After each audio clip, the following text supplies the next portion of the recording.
Aku melompat ke dapur untuk melihat tas apel yang ayah siapkan untuk piknik sekolahku. Oh, betapa perhatiannya dia. Aku dengan bersemangat menggigitnya. Tapi rasanya seperti dibiarkan membusuk selama 1 dekade. Aku dengan panik memeriksa tasnya dan melihat ini bukan satu-satunya yang busuk. Ayah! Hai, aku Doris, dan hal seperti ini adalah kejadian sehari-hari bagiku.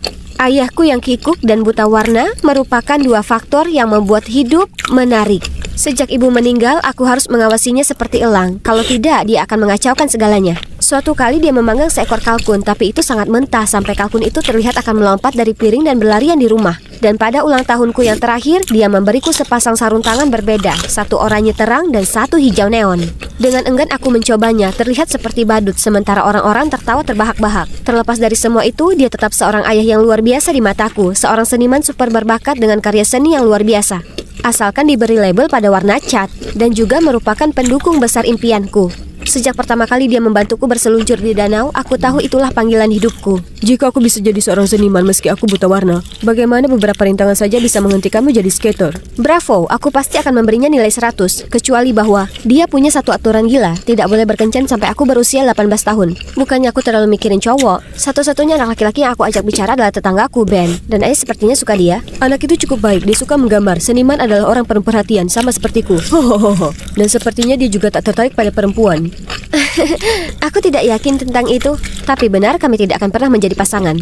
Sikapnya yang lembek jelas bukan tipeku. Bagaimanapun sangat menyenangkan memiliki dia sebagai teman. Sejak kami kecil, Ben selalu menuruti apapun yang aku minta. Dari menggambar-gambar unicorn untuk kamarku, memberiku satu-satunya es pop miliknya, hingga hal-hal yang lebih seru. Seperti mengetuk-ngetuk dan berlari setelah menutupi mobil tetangga dengan tisu toilet. Hah! Dan sekarang dia selalu mengantarku ke latihan skating di beberapa kota jauhnya. Dan hanya duduk di sana sambil menulis sesuatu sampai aku selesai. Sepanjang bulan ini aku telah berlatih sangat keras untuk kompetisi besar mendatang di kota. Aku akan membawa pulang medali. Inilah waktuku untuk bersinar. Aku mulai meluncur, membiarkan ritme mengendalikan gerakanku.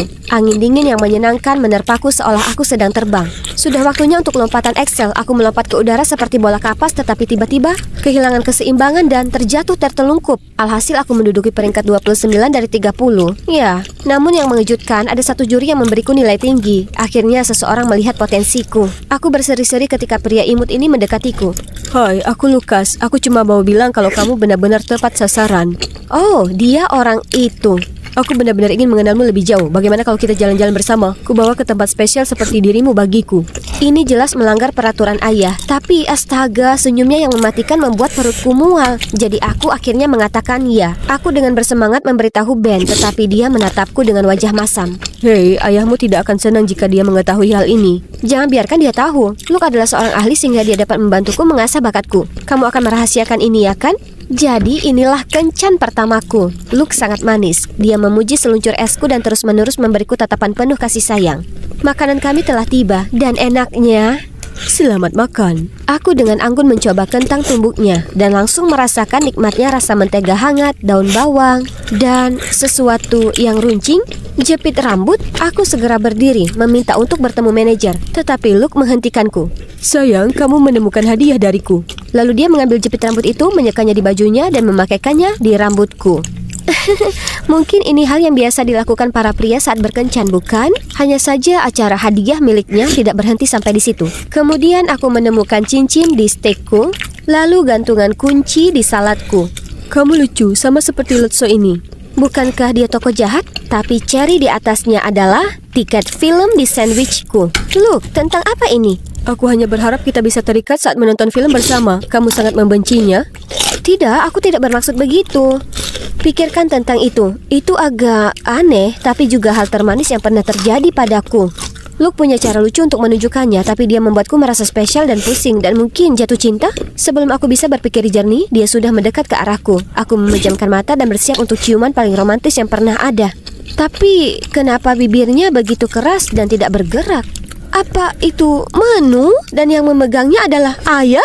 Kamu kenal orang tua gila ini? Aku adalah ayahnya. Kemudian ayah menyeret kursi tambahan ke meja kami, duduk dan mulai mengoceh. Lalu saat Luke tidak melihat, ayah menuangkan merica ke kopinya. Sebelum aku dapat mengatakan apapun, Luke yang malang meneguknya dan meludahkannya kemana-mana. Maaf, aku pikir itu gula. Soalnya aku buta warna, jadi itu adalah kesalahan yang tidak sengaja. Setelah itu, dia secara tidak sengaja memercikkan saus ke meja Luke, lalu mengambil gelas anggur merahnya dan menuangkannya ke atas Luke, sambil mengatakan dia sedang mencoba untuk membersihkannya. Cukup, orang tuamu sudah gila. Tidak ada yang akan berkencan denganmu lagi. Lalu dia bergegas pergi. Aku sangat marah, bagaimana bisa ayah mempermalukanku seperti ini? Kamu mengontrol, gila dan melakukan hal-hal paling bodoh. Kamu tidak izinkan aku jadi diri sendiri dan menakuti teman kencanku.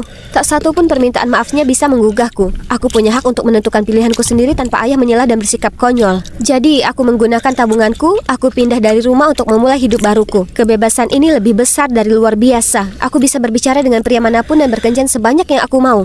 Hanya saja aku tahu selalu ada perhatian ekstra yang tertuju padaku. Apa kamu merasa ada yang memperhatikan kita? Tidak mungkin, hanya kamu dan aku.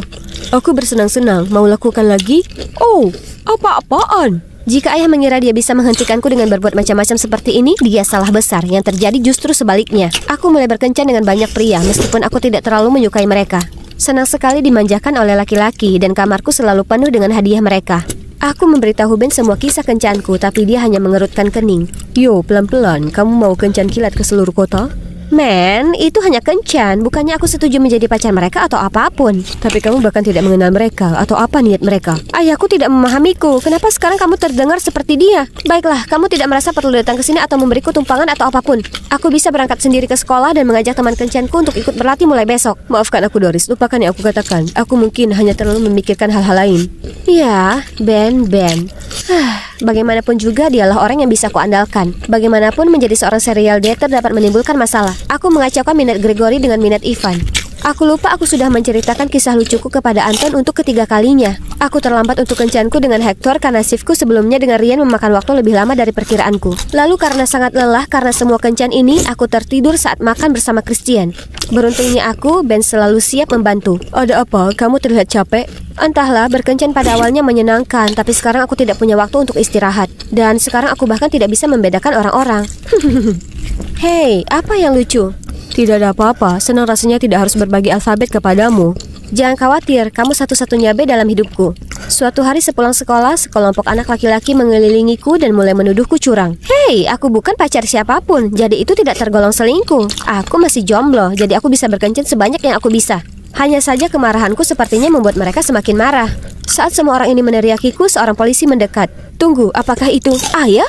Hei, kalian berhenti mengganggu nona muda ini sekarang juga. Aku baru saja menyelesaikan kursus karate. Aku akan memberimu sebagian dari pikiranku. Lihat, haya. Sungguh sekelompok orang aneh. Syukurlah ayah datang ke sini tepat waktu untuk menyelamatkanku. Tapi sayang sekali dia melihatku gagal total. Jadi rasa maluku menjadi kemarahan. Siapa yang memintamu muncul dan membuat keributan? Berhentilah menggangguku dengan semua omong kosongmu. Aku bisa mengatasinya sendiri. Ketika aku kembali ke apartemenku, Ben sedang duduk di sana menungguku. Karena kewalahan dengan semuanya, aku menangis. Dia menarikku ke dalam pelukannya, dan aku langsung merasa lebih baik. Tapi kemudian, Doris, hentikan permainannya dan pulang saja. Permainan? Ini bukan permainan, ini hidupku. Aku berhak menjalaninya sesuai keinginanku. Kau terlalu pengecut untuk memahami hal itu. Begitu aku mengatakannya, aku menyesalinya. Ben tampak sangat terluka dan marah. Dia hanya menggelengkan kepalanya lalu pergi. Sejujurnya aku berpikir dia adalah satu-satunya orang yang tidak akan pernah pergi. Tapi terserah, aku tidak membutuhkannya. Atau ayah juga. Sekarang aku harus membuktikan ayah aku sudah cukup dewasa untuk menghadapi kemandirian. Dan bisa menemukan seseorang yang jauh lebih baik daripada Ben di sampingku. Tunggu dan lihat saja. Sudah kubilang, sekarang Tuhan memberkatiku dengan pria ini, Mark, seorang sahabat super kuat dan macho yang selalu siap melindungiku. Sayang, awas. Apa? Biarkan aku yang menangani ini. Lalu dia menjauhkanku dan meninju tepat ke dinding. Wow, itu nyamuk. Terima kasih telah menyelamatkanku. Suatu kali kami sedang berjalan-jalan di taman sekolah ketika aku melihat Ben. Aku segera menatap Mark pada gadis cantik yang sedang kesusahan dan berkata, "Sayang, aku sangat lelah. Aku pikir aku akan pingsan." Jangan khawatir, aku akan mengantarmu ke rumah sakit. Tiba-tiba dia mengangkatku ke atas bahunya dan membawaku pergi. Kepalaku berputar-putar dan membuatku benar-benar ingin pingsan. Aku memintanya menurunkanku dan membiarkanku duduk sebentar. Lalu tiba-tiba aku melihat Ben mengerutkan kening ke arahku. Melihatku baik-baik saja tanpa dia, bagaimana mungkin dia tidak kesal? Tapi siapa itu? Dia mulai menatap karya seninya dengan penuh semangat. Lalu percayakah kalian, dia memintanya untuk menggambar dia. Dan dia setuju. Aku tidak bisa tinggal di sini menonton drama konyol ini, jadi aku meraih tangan Mark dan menariknya pergi. Tapi malam itu aku terus bolak-balik dan bayangan Ben dan gadis itu tidak bisa hilang dari kepalaku. Tidak, bukan masalah besar, itu hanya sangat menjengkelkan. Itu saja. Terlalu banyak hal yang terjadi dan sekarang saatnya bagiku untuk fokus pada impianku bermain skating lagi dengan gula plumku. Saat dia pergi membelikan kami minuman, siapa yang seharusnya datang kepadaku selain kencan pertamaku, Luke. Oh, kau masih bermain seluncur es? Menyerah saja. Aku hanya memberimu nilai tinggi agar kamu berkencan denganku. Jangan menyanjung dirimu. Ngomong-ngomong, orang tua gilamu masih baik-baik saja? Diam, ayahku benar tentangmu dasar brengsek. Brengsek? Oke, si brengsek ini akan memberitahu manajer arena untuk melarangmu datang ke sini selamanya. Aku menatapnya dengan mulut ternganga, tidak tahu harus berkata apa. Ketika entah dari mana Ben muncul. Aku rasa panitia skating tidak akan terkesan dengan skor palsumu, ya kan? Yang diperlukan hanyalah satu email dan kamu bisa mengucapkan selamat tinggal pada posisi di panel juri. Beraninya kamu. Lalu dia pergi dengan marah. Tepat pada saat itu, Mark kembali. Sayang, skating itu menyebalkan. Hentikan saja. Kalau begitu, ayo kita bermain trampolin. Doris, ayo berlatih. Tidak ada yang berani melarangmu sekarang. Siapa kamu, dasar aneh? Mark, berhenti. Itu Ben, temanku.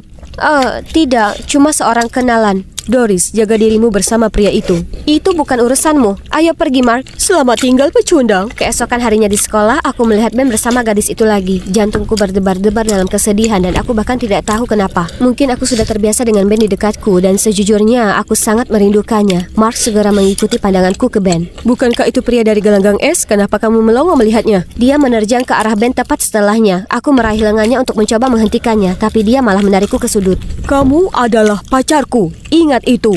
Di depanku ada orang asing. Itu bukan Mark biasa yang ku kenal. Dia seharusnya melindungiku, tapi sekarang yang kurasakan hanyalah ketakutan. Aku tidak bisa bergerak. Mark membungkuk untuk menciumku dan aku segera menghalanginya. Apa? Beraninya kamu? Oh tidak, aku kacau. Meneror pacarmu sendiri. Bagus. Ben, tepat pada waktunya. Kamu sudah selesai denganku. Kemudian Mark mengambil pot bunga dan menyerang Ben. Tapi aku dengan panik mendorongnya sebelum dia bisa melakukan apapun dengannya. Dia tersandung menggumam sesuatu ketika tinju Ben muncul entah dari mana.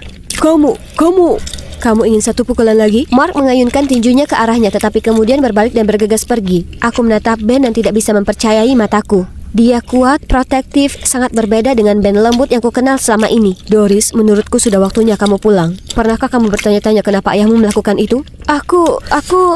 Ben benar, dan drama hari itu menyadarkanku betapa aku merindukan ayah. Aku ingin tahu bagaimana kabarnya. Aku tiba kembali dan menemukan ayah duduk sendirian tertidur di tengah tumpukan kekacauan. Dia mengenakan pakaian bernoda dan di atas kuda-kuda ada gambarku yang belum selesai.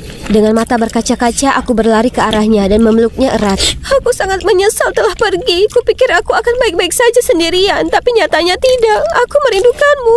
Kamu kembali, aku juga merindukanmu, sayang. Aku merasa sangat bersalah telah membuat ayah kesal. Saat aku tenang, kami membicarakan masalah kami. Sayang, ayah tahu, ini sulit. Hanya kamu yang tersisa. Aku hanya khawatir kamu terlalu muda untuk membuat keputusan yang tepat dan tidak tahan melihat para idiot ini menyakitimu. Tapi ayah, aku juga butuh pengalaman untuk belajar dan berkembang. Dukung aku, ya. Tentu saja. Aku selalu berharap kamu bisa menemukan pria baik hati yang mengerti, mendukungmu, selalu berada di sisimu, dan membuatmu benar-benar bahagia. Semua kualitas itu mengingatkanku pada seseorang. Aku terus mengejar hal-hal sepele di luar sana, sehingga melupakan orang yang selalu mendampingiku. Jadi aku segera pergi mencarinya. Hai Ben. Oh, hey. Kamu senang tahu aku telah kembali bersama ayah? Iya, itu kabar baik. Dengar, Ben, aku minta maaf. Aku idiot, aku menganggapmu remeh dan sekarang aku merasa sangat tidak enak karenanya. Aku ingin tahu apakah kamu akan mengajakku berlatih besok? Aku akan memikirkannya. Dan aku tidak menyangka akan melihatmu menghadapi pria tangguh seperti Mark. Kamu bukan tipe orang yang penakut, kan?